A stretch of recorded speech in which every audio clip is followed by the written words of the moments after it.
இன்றைக்கு தென்னிந்திய திருச்சபையினுடைய அட்டவணையிலே நாம் தியானம் செய்யும்படியாக கொடுக்கப்பட்டிருக்கிற தலைப்பு worship in God's presence for God's purpose. இறை வழிபாடு கடவுளின் திருமுன் கடவுளின் நோக்கத்திற்காக என்கிற தலைப்பிலே நாம் இன்றைக்கு அருளுரை கேட்க இருக்கின்றோம் அல்லது தியானிக்க இருக்கின்றோம். வழிபாடு என்று சொல்லுகிற பொழுது ஒவ்வொரு கிறிஸ்துவ பிள்ளைகளுடைய வாழ்க்கையிலும் அது எவ்வளவு முக்கியமானது என்பதை நாம் நம்முடைய வாழ்வில் அறிந்திருக்கின்றோம்.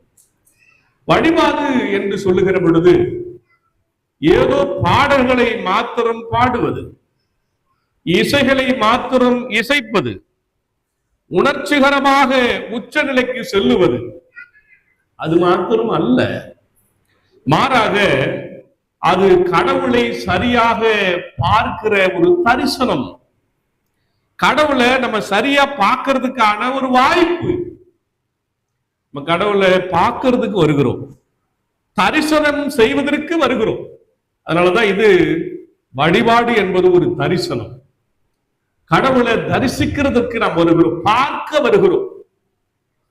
கடவுளை பற்றிய எண்ணம் உயர்வா இருக்கிற பொழுது நமக்கு நம்முடைய வழிபாடு தூய்மையானதாக காணப்படுகிறது. ஒருவேளை சில நேரத்துல கடவுள் என்னப்பா நமக்கு செய்யவே மாற்றாரே அப்படி என்று கடவுளை குறைத்து மதிப்பு செய்கிற பொழுது அது அற்பமாக மாறுகிறது. இப்ப நம்ம வழிபாடு அற்பமா இருக்கிறதுக்கும் வழிபாடு தூய்மையானதாக போற்றப்படுவதற்கும் மூல காரணம் நம்ம தான். அப்ப தீர்மானிக்கிற இடத்துல தான் கடவுள் நம்மை வைத்திருக்கின்றார்.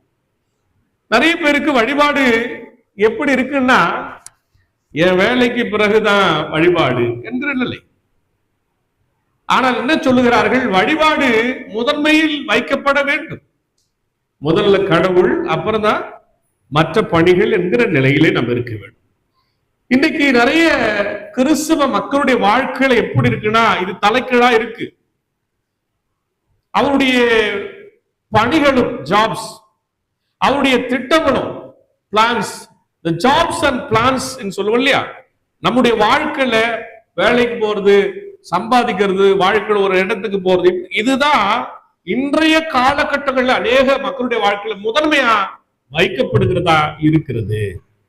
அப்ப என்ன செய்யறாங்க, அவர்களை அறியாமலே கடவுளுடைய பிரசனத்தை பின்னால தள்ளி வைக்கிறாங்க. கடவுளுடைய பிரசனத்திற்கு நம்மை முன்னால் தள்ளுவதுதான் வழிபாடு, நம்மளை முன்னால உந்தி செலுத்துவது, அதுதான் வழிபாடு என்கிற ஒரு அர்த்தத்தை நாம் புரிந்து கொள்ள வேண்டும்.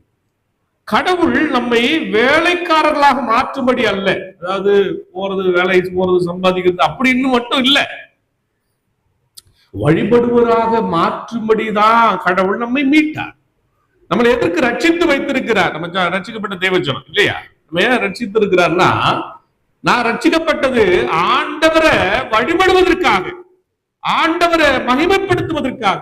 ஆனா பல வேளைகளில நம்ம எப்படியா இருக்கிறோம்னா நம்முடைய பணிகளுக்கு முக்கியத்துவத்தை கொடுக்கிறோம். நம்ம இல்ல, நம்முடைய திருச்ச மக்கள் அப்படி இல்லை, நான் விசுவாசிக்கிற பெரிதான். ஆனால் இப்படி உலகம் இருக்கிறது என்பதை உங்களுக்கு சுட்டி காட்ட விரும்புகிறேன். சரி, இன்னைக்கு படிக்கப்பட்ட 4 வேத பகுதிகளிலே முதலாவது வேத பகுதி ஏசாயா தீர்க்கதரிசித்த புத்தகத்தை தான் இன்றைக்கு உங்களோடு கூட நான் பகிர்ந்து கொள்ள ஆசைப்படுகிறேன். ஏசாயா 6வது அதிகாரத்துல 1 துவங்கி 8 முடிய இருக்கிற திருமொழிகளை நம்ம இன்னைக்கு தியானம் செய்ய இருக்கிறோம். இதை 4 பிரிவா பிரித்திருக்கிறாங்க. இந்த 8 வசனத்தை 4 பிரிவாக பிரித்திருக்கிறார். முதலாவது பிரிவு 1வது வசனத்திலிருந்து 4வது வசனம் வரைக்கும் ஒரு டிவிஷனா இருக்கு. அது என்ன சொல்றான்னா, கடவுளின் பிரசனத்தை காணுதல். அது ஒரு தரிசன பகுதி, கடவுளுடைய பிரசனத்தை பார்க்கிறது. ஃபர்ஸ்ட் அந்த 4 வேர்ட்ஸ் எதை சொல்லுதுன்னா கடவுளுடைய பிரசனத்தை பார்க்கிறது சொல்லுது. 2வது பிரிவு 5வது வசனம் மாத்திரம் ஒரு 2வது பிரிவை வச்சிருக்காங்க. அது என்ன சொல்லுதுன்னா, கடவுளுடைய பிரசனத்துல தன்னை அறிதல். பாருங்க, நம்ம யாருன்றத எங்க அறிந்து கொள்ள முடியுமா? ஆண்டோடைய பிரசனத்துல தான் நம்ம யாருன்னு அறிந்து கொள்ள முடியும். நம்ம என்ன செஞ்சுட்டு இருக்கோம், எங்க போயிட்டு இருக்கிறோம், எப்படிப்பட்ட வாழ்வை வாழ்ந்து கொண்டிருக்கிறோம் என்பதை எங்க இது கண்டுபிடிக்க முடியும்? தேவனுடைய சமூகத்திலே தான், கடவுளுடைய பிரசன்னத்தில் வரும்போதுதான் நம்மையே நாம் யார் என்று கண்டுகொள்ள முடியும். அது அக்செப்டன்ஸ், ஒப்புதல் என்று சொல்றாங்க. மூன்றாவது 6வது வசனத்திலிருந்து 7வது வசனம், அந்த 2 வசனத்தை தேர்ட் டிவிஷனா வைத்திருக்கிறாங்க.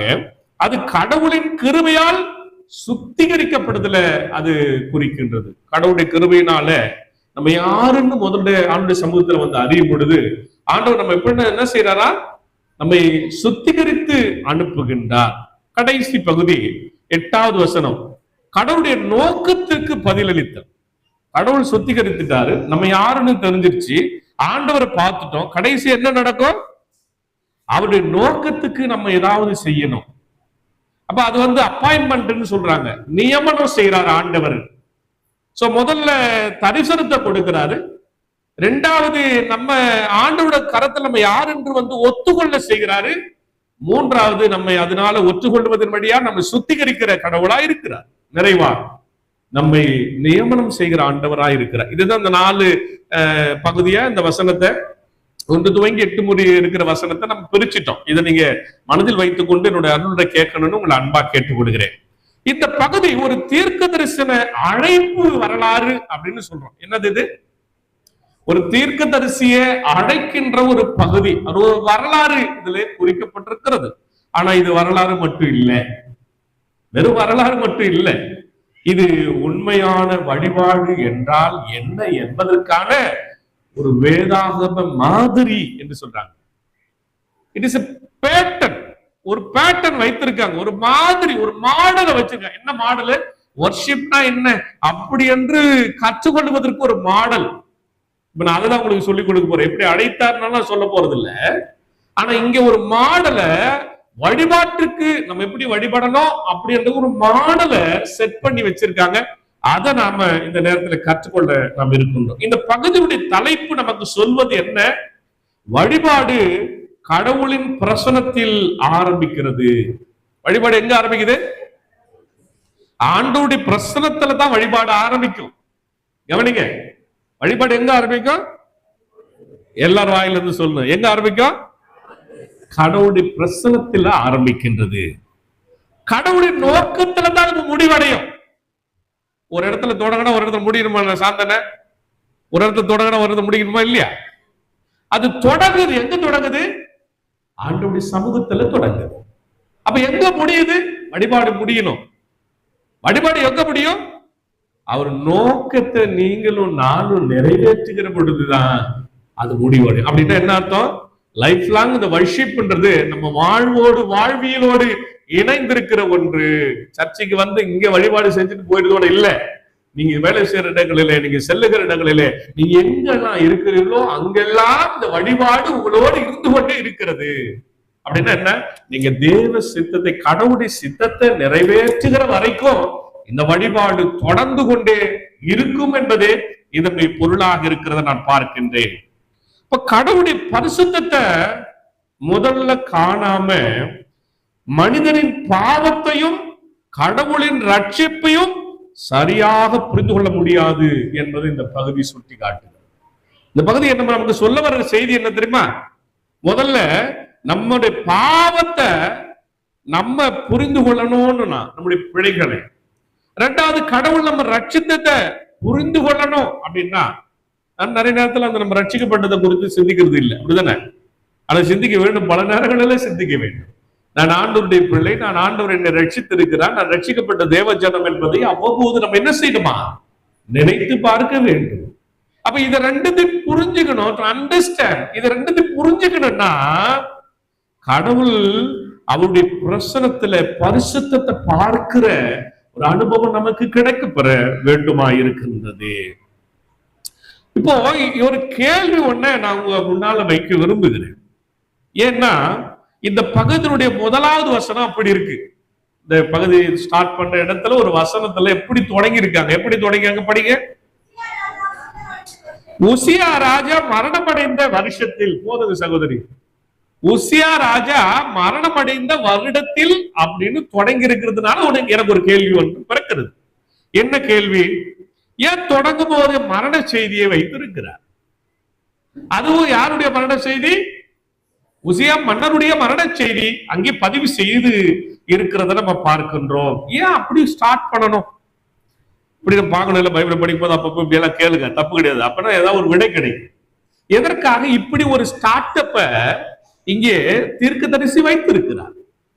அதுக்கு காரணம் நிச்சயமா உண்டு. அதுக்கு ஒரு வரலாறுகளை நம்ம சரியா புரிந்து கொண்டாதான் அது தெரிந்து கொள்ள முடியும். உசியா ராஜா கிறிஸ்துவுக்கு முன்னால 730 இருந்து 739 காலம், அப்படி காலம் வந்து 720 to 739 கிறிஸ்துவுக்கு முன்னால.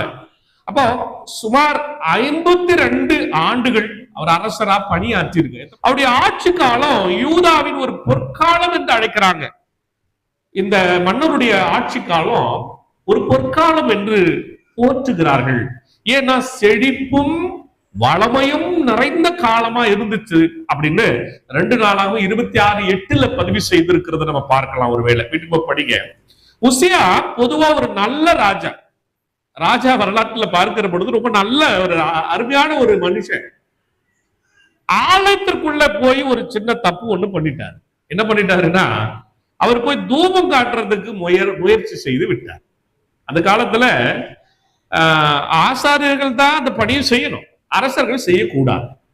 ஆனா இவர் அந்த பணியை வந்து அவங்க வந்து தடுக்கிறாங்க. ஒரு கூட்டமா வந்து தடுத்து சொல்றாங்க, ஐயா நீங்க என்ன பண்ணக்கூடாது, இந்த பணியை செய்யக்கூடாது ஐயா, ராஜா நீங்க இதெல்லாம் செய்யக்கூடாது, இது ஆண்டவருக்கு விரோதமானது, நீங்க பெரிய பாவம் செய்யறீங்க அப்படி என்று சொல்லி அவர்களை தடுக்கின்றதாக நாம் பார்க்கின்றோம். ஆனா அதை மீறி அவர் ஆலயத்திற்குள்ள சென்று அவர் அந்த பணியை செய்வதனால அவருக்கு குஷ்டரோகம் வந்து பாதிக்கப்படுகிறதாக 2 நாளாக 26, 16, 21 வசனங்களிலும் 2 ராஜாக்கள் 15:5 ஆகிய பதிவுகளிலும் அந்த வரலாறு குறிக்கப்பட்டிருக்கிறத நீங்க பார்க்கலாம். தன்னுடைய வாழ்வினுடைய கடைசி 15 ஆண்டுகள் அதனால இவருக்கு என்ன நடக்குதுன்னா தனிமைப்படுத்தப்படுகிறார். கிறிஸ்துவுக்கு முன்னால 739 சரியா அவர் மரணம் அடைகிறத நாம் பார்க்கின்றோம். அப்போ இதே காலகட்டத்துல ஒன்று நடக்கிறது. என்னன்னா, அசிரிய சாம்ராஜ்யம் மிகப்பெரிய வளர்ச்சியை பெற்று அங்கே வளர்ந்து வருகிறத பார்க்கின்றோம். அப்போ அது பலமாய் எழும்பி நிற்குது. அசிரிய ராஜ்யமானது பலமாய் எழும்பி நிற்கிறது.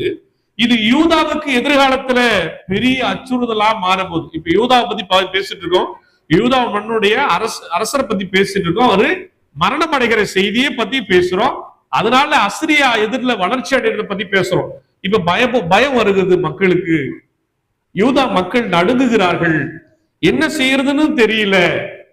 ஜேன் ஆஸ்வால்ட் என்று சொல்லப்படுகிற இறையியலாளர் தி புக் ஆஃப் ஐசியா என்கிற புத்தகத்தை அவர் எழுதுகிற பொழுது அதுல 1-39 அதிகாரங்களை அவர் அந்த உரையாடல எடுத்துக்கிற பொழுது சொல்றாரு, உசியாவின் மரணம் ஏன் இவ்வளவு முக்கியத்துவம் வாய்ந்ததாக இந்த இடத்துல பார்க்கப்படுகிறது.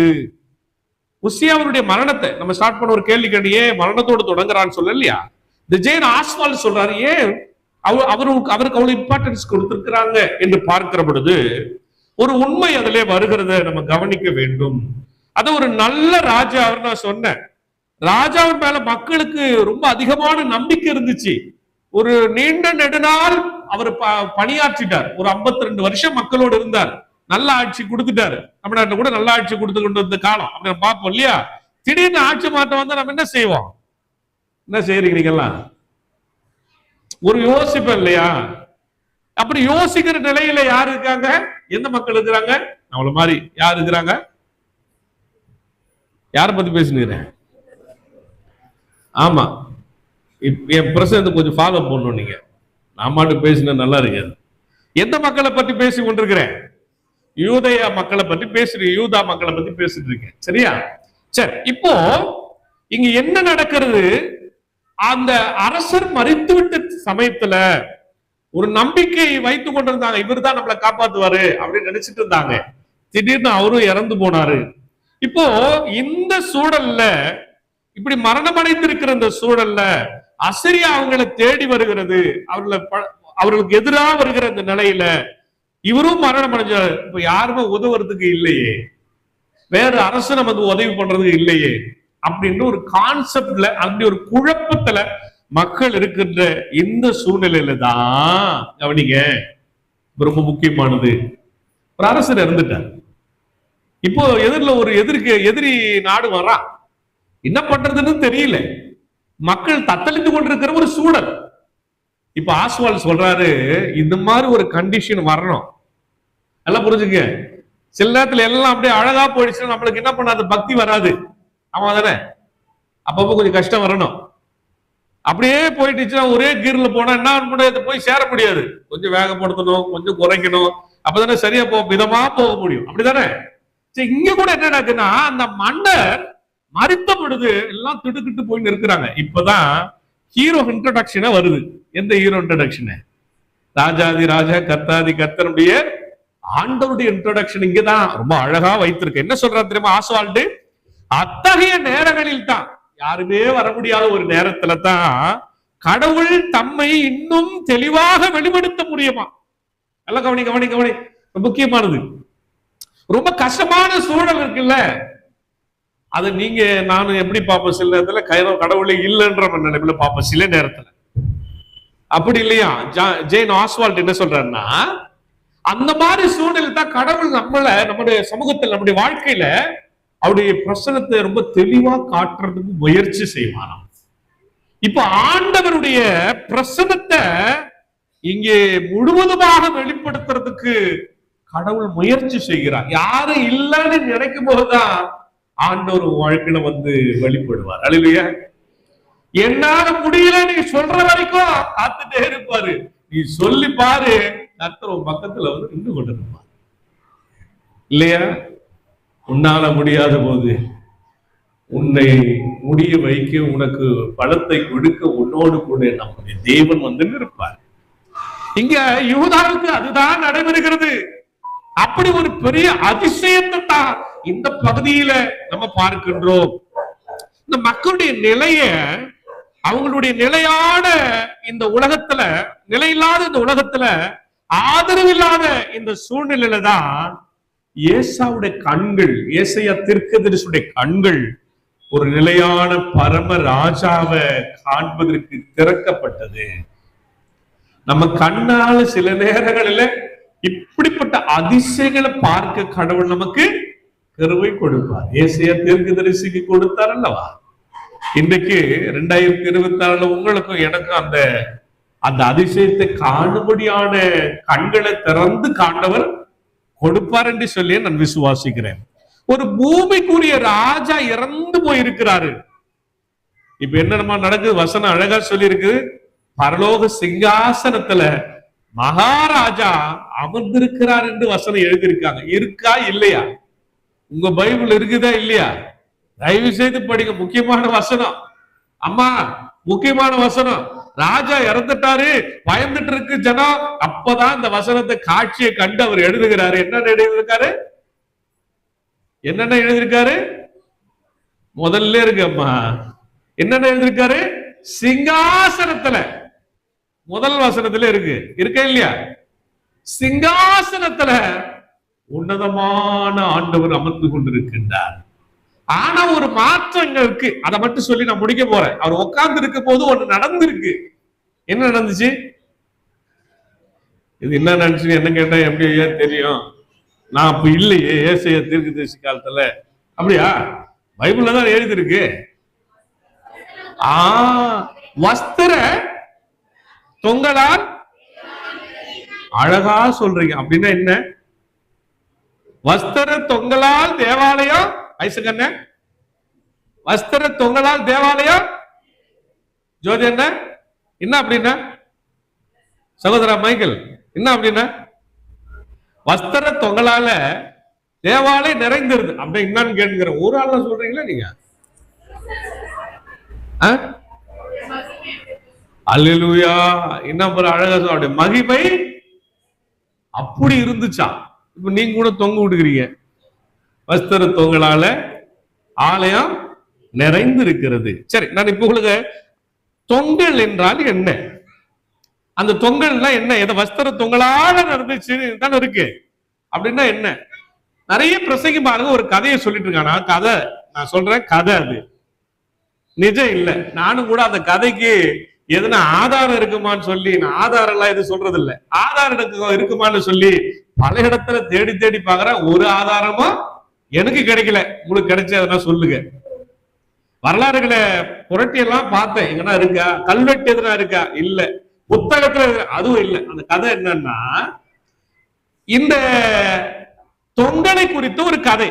என்ன சொல்றாங்க, அந்த காலத்துல ராஜாக்கள் எல்லாம் ஒரு அரசாங்கத்தை போய் பிடிச்சிட்டாங்க, ஒரு ஆட்சியத்தை பிடிச்சிட்டாங்கன்னா அந்த மன்னருடைய அந்த ஆடையினுடைய, அவங்களுக்கு ராஜாக்கள் அந்த காலத்துல போல பாப்பீங்களா, ராஜாக்கள் இங்க நீளமா ஒரு இங்க இருந்து ஒண்ணு தொங்கும், பின்னாடி ஒரு ஆடை இருக்க பாத்திருக்கீங்களா?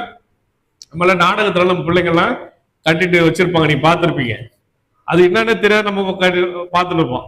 அப்ப அந்த தொங்கல் ஆடையில என்ன பண்ணுவாங்களா, யாரு ஜெயிச்சாரோ அவரு போய் ஒரு கத்தி எடுத்துட்டு போய் அந்த தொங்கல் ஆடை அறுத்துன்னு வந்து அவருடைய ஆடையில தொங்கல் இருக்கு இல்லையா, அது கூட இணைச்சு தச்சுக்கு வரலாம்.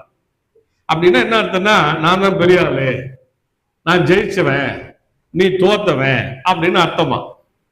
இப்படி ஒரு கதைய நிறைய பிரசங்கியாருங்க காலகாலமா சொல்லிட்டு இருக்காங்க.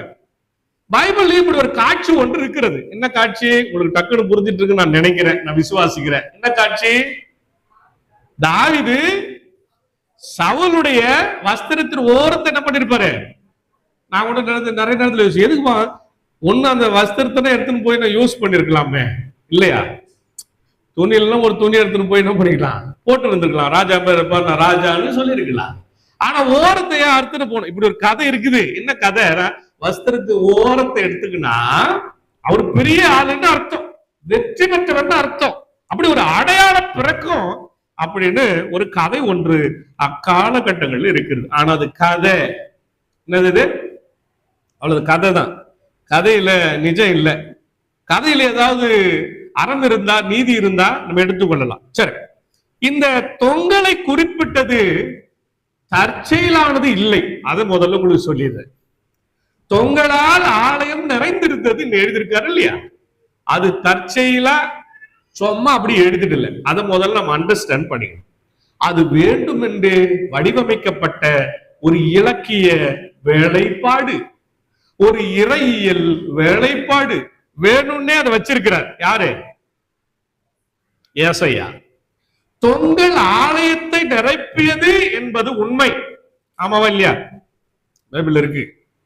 அந்த உண்மை எதை வெளிப்படுத்துகிறது? மனித அதிகாரங்கள் வந்து போகலாம், மனித அதிகாரங்கள் வந்து போகலாம்.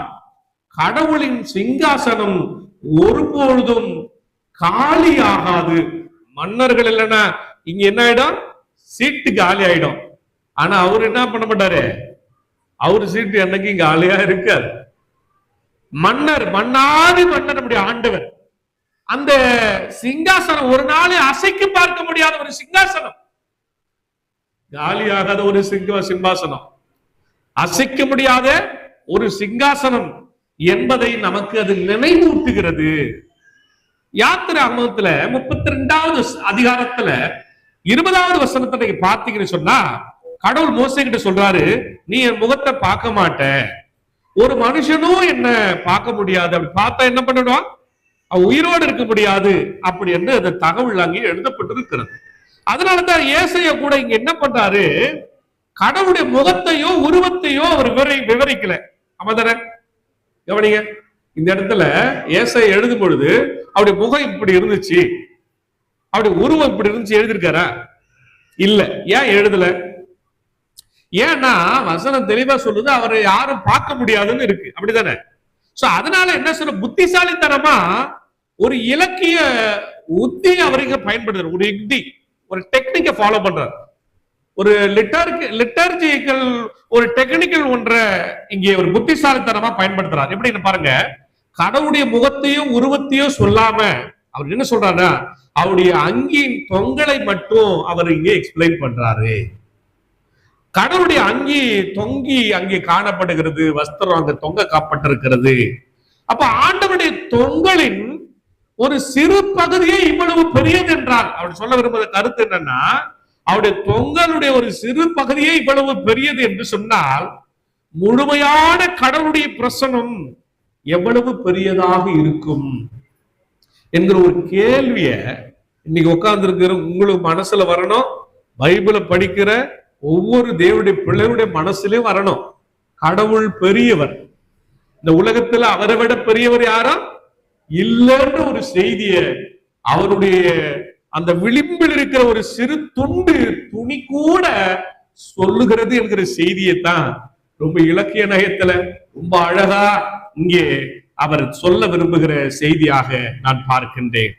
இதை கண்டவுடனே, அந்த மகிமையை கண்டவுடனே அவர் என்ன செய்யறார்னா, ஏசாயா முதல்ல ஒரு காரியம் செய்கிறார். என்ன காரியம் செய்யறார்னா, அவர் ஐயோ நான் கெட்டு போனேன் என்று சத்தம் இடுகிறார். கவனிங்க, வழிபாட்டுல ரொம்ப முக்கியமானது இது. ஆண்டவருடைய சமூகத்துல அவர் முழுவதுமாக தன்னை அறிதல், நான் சொன்னேன் இல்லையா, நம்ம யாருன்றதை அறிந்து கொள்ற ஒரு இடம் தேவனுடைய சமூகம்னு சொன்ன இல்லையா. அப்ப தேவ சமூகத்தில் அவர் வந்த பொழுது அவர் என்ன செய்யறாரா, அவர் யார் என்பதை அவர் முதல்ல அறிந்து கொள்ள முயற்சி செய்து அங்கே அவர் சத்தமிடுகிறார். இததான் என்ன சொல்றாங்க கிரேக் எபிரேய வேதாகமத்துல இதை SHACHAHன்னு சொல்றாங்க, சாஹான்னு சொல்றாங்க. அதாவது வழிபாடு என்று இதை அழைக்கிறார்கள். வழிபாடுன்னா என்ன, ஆண்டவருடைய பிரசனத்துல வந்துட்டு உங்களை யாருன்னு நீங்க அவர்கிட்ட சொல்லிட்டு போறது ஆண்டவருடைய வழிபாடு. நீங்க ஆண்டவர்கிட்ட அப்படி சொல்லிட்டீங்கன்னா ஆண்டவர் உள்ள புதுமையா மாற்றி அனுப்புவார் என்பதுதான் வழிபாடின் உச்சம் என்று இங்கே இதை குறிப்பிடுகிறார். அவர் சொல்றாரு, நான் கெட்டு போனேன் என்று சொல்லுகிறார். அப்படிதான் இருக்கு. என்ன இருக்கு, அசுத்தன் இருக்கா, அதமானின், அதான் சொல்லிட்டு இருக்க. இன்னொரு தமிழ் தூய தமிழ்ல கெட்டு போனேன் அப்படின்னு அது இருக்கின்றது. இத எபிரேயத்துல தாமா அப்படின்னு சொல்லுவாங்க, DAMAH, தாமா அப்படின்னு சொல்லுவாங்க. அந்த வார்த்தையுடைய பொருள் என்ன, முடிவுக்கு வர செய்யப்பட்டது என்ற அர்த்தம். என்னவா, முடிவுக்கு வர செய்யப்பட்டது, துண்டிக்கப்பட்டது, அழிவுக்கு உள்ளானது என்று அதை குறித்து சொல்லுகிறார். தாமா பண்ணிட்டாராம். கடவுளுடைய சமூகத்துல இங்கே ஏசாயா தீர்க்கதரிசி என்ன செய்யறாரு, தாமா செய்கிறார். ஆனா இன்னைக்கு நிறைய கிறிஸ்தவங்க ஆண்டுடைய சமூகத்தை டிராமா பண்ணிட்டு இருக்கான். டிராமான்னு உங்களுக்கு தெரியும், அப்படி பக்தியா இருக்கிற மாதிரி, ஒரு வர்ஷிப் பண்ற மாதிரி, ஒரு ஆராதிக்கிற மாதிரி சத்தம் போட்டுட்டு ஊட்ட போய் சேர்ந்துடுறான். ஆமா இல்லையா? டிராமா பண்ணக்கூடாதுப்பா, தாமா பண்ணணும்னு சொல்லி யார் கற்றுக் கொடுக்கிறா, ஏசாயா தீர்க்கதரிசி கற்றுக் கொடு. தாமா பண்றது என்னது, நம்மள ஒத்துக்கிறது, நம்ம யார் என்று ஒத்துக்கொள்வது, நம்ம என்ன செய்து கொண்டிருக்கிறோம் என்பதை தேவ சபத்துல சத்தமா அறிக்கை செய்வது. ஆண்டவரே நான் இவ்வளவுதான்பா, எனக்கு உங்களை நல்லா தெரியும்பா, பாத்துக்கப்பான்னு சொல்றதுதான் தாமா செய்வது. சரி, அப்ப நம்ம என்ன செய்யணும், தாமா செய்யலாமா டிராமா செய்யலாமான்றத இன்னைக்கு ஒரு முடிவு கொண்டு போகணும்னு உங்களை அன்பா நான் கேட்டுக்கொள்கிறேன். ஜான் ஃபிஷ் அப்படின்றவரு தனது படைப்பான எம்மாவுஸ் ஜேர்னல் அப்படின்னு ஒரு புத்தகத்துல என்ன பண்றன்னா, ஐயோ என்பது, அந்த ஐயோன்னு இருக்குல்ல, இந்த ஐயோ என்பது வெறும் கடவுளை கண்டால் மனிதன் மரிப்பான் என்ற நம்பிக்கையில் மட்டும் இல்லை, மாறாக இந்த தரிசனம் சிங்காசனத்தில் இருப்பதற்கும் ஏசாயா இங்கே இருக்கிறதான ஏசாயாவுக்கும் இடையில் இருக்கிறதான முடிவில்லாத ஒரு டிசிப்ளின அது வேறுபடுத்தி காட்டு. கர்த்தருடைய டிசிப்ளின் வேற, கடவுளுடைய டிசிப்ளின், கடவுளுடைய ஒழுக்கம் வேற, மனுஷன் ஒழுக்கம் வேற. கடவுள் பரிசுத்த, மனுஷன் பரிசுத்தமா இருக்கிறதுக்கு முயற்சி செய்கிறவர்.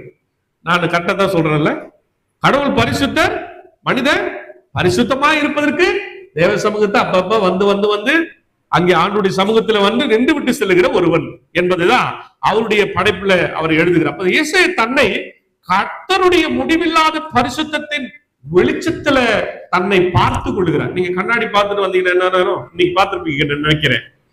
கண்ணாடி பார்க்காத நம்ம ரெடி ஆயிட்டு வந்துக்கிறீங்களா? என்ன கண்ணாடி பார்க்கறதுல, கண்ணாடிக்கு முன்ன கொஞ்சம் ஏதாவது பட்டி டிங்கிறீங்க பாப்பதானே, பாப்புங்க, நாம தான் பாக்குறேன் என்ன இருக்குது. அப்பதான் இந்த இருக்கிற மூஞ்சாவது பாக்குறேன், கருப்பாவோ சிவப்பாவோ நம்ம மூஞ்சி நமக்கு கர்த்தர் கொடுத்து இல்லையா, அப்ப பாப்போம் இல்லையா. இப்ப ஏசாயா என்ன பண்றாரா, ஆண்டவருடைய பரிசுத்த வெளிச்சத்துல தன்னை பார்த்துட்டாராம். ஆண்டவருடைய பரிசுத்த வெளிச்சத்துல பார்க்கறதுதான் வழிபாடு. இங்க வந்தீங்கன்னா நம்மள தெரியும், ஆண்டவருடைய சமூகத்துல நீங்க தவறாம வருகிற பொழுது ஆண்டவருடைய இந்த பரிசுத்தத்துல நம்ம ரொம்ப தெளிவா தெரியும் நம்ம யாருன்னு. ஆண்டுடைய சமூகத்தான் நமக்கு அழகாக எடுத்து காண்பிக்கிறது. இப்ப கடவுளின் பரிசுத்தத்தை கண்ட போதுதான் அவர் என்ன பண்றாரு, தன்னுடைய பாவத்தை உணர்ந்தார். பாவத்தை தவிர கடைசி வரைக்கும் உணரலன்னா என்ன அர்த்தம்னா, கடவுளுடைய பரிசுத்தத்தை பார்க்கவே இல்லைன்னு அர்த்தம். ஆண்டுடைய சமூகத்துல வருகிற பொழுதுதான் அது நடைபெறுகிறத நாம் பார்க்கிறோம். இன்னொன்று வசனத்துல புகையா இருந்துச்சு சர்ச்சின்னு போட்டிருக்கு, இருக்கா? ஆலயம் புகையால என்ன பண்ணிருக்கு, நிரம்பி இருக்கு அப்படின்னு சொன்ன புல்பிட் கமெண்ட்ரி அப்படின்னு கமெண்ட் இருக்கு. அதுல என்ன சொன்னா, இந்த புகைன்றது சில நேரம் கடவுளுடைய பிரசனத்தின் அடையாளமா இருக்கு, ஆண்டவர் இருக்கிறாரு அப்படின்றத காட்டுது. சில நேரம் என்ன சொல்றாங்கன்னா, அவருடைய கோபம், அவருடைய நியாய தீர்ப்பினுடைய அந்த அடையாளமாக அந்த புகையானது இருக்கிறத பார்க்கிறோம். அங்க ரெண்டுமே இருக்குது. இந்த காட்சியில இது ரெண்டு இருக்கிறது. கடவுளுடைய பிரசனம் இருக்கிறது, கடவுளுடைய கோபமும் இருக்கிறத இந்த பகுதியில் நான் பார்க்கிறோம். சரி, நான் முடிக்கிறேன். உசியா இறக்கிறார், அப்பொழுது சூழ்நிலை மாறுது. ஆனால் தேவன் இன்னும் சிங்காசனத்தில் இருக்கிறார். கவனிங்க கவனிங்க, உசியா இறக்கிறார், சூழ்நிலை எல்லாம் மாறிடுச்சு. ஆனால் தேவன் இன்னும் எங்க இருக்கிறார், சிங்காசனத்துல இருக்கிறார். இந்த நிச்சயம் தான் தேவனுடைய சமூகத்துல வந்திருக்கிற நமக்கு ஒரு ஆறுதல். உலகத்துல எல்லா சூழ்நிலையும் மாறலாம், எல்லாம் உங்களை விட்டு போயிடலாம், கர்த்தர் கூடவே இருக்கிறார் என்பதை மறந்து விட. அவருடைய சிங்காசனத்துல உட்கார்ந்து கொண்டு உங்களை என்னைய ஆண்டு கொண்டு இருக்கிறார், உங்களை என்னைய பார்த்து கொண்டே இருக்கிறார், நம்மை குறித்து கரிசனையாய் இருக்கிறார். அப்ப எல்லாம் மாறலாம், ஒண்ணு மாறாது, ஆண்டுடைய பிரசனம். இரண்டாவது, கடவுளுடைய மகிமையின் சரியான பார்வை மனுஷனை தாழ்மையான இடத்திற்கு இட்டு செல்கிறத பார்க்கிறோம். கடவுளை நீங்க சரியா பார்த்தா நம்மள ஹம்பிள்ஃபுல் ஒரு கிறிஸ்துவனா மாற்றுகிறது. இன்றைக்கு இந்த வழிபாட்டுல ஒருவேளை நம்ம இங்க வந்தது ஒரு ட்ரெடிஷனலா வரல, நம்ம தானே ஒரு வழக்கத்திற்காக வரல.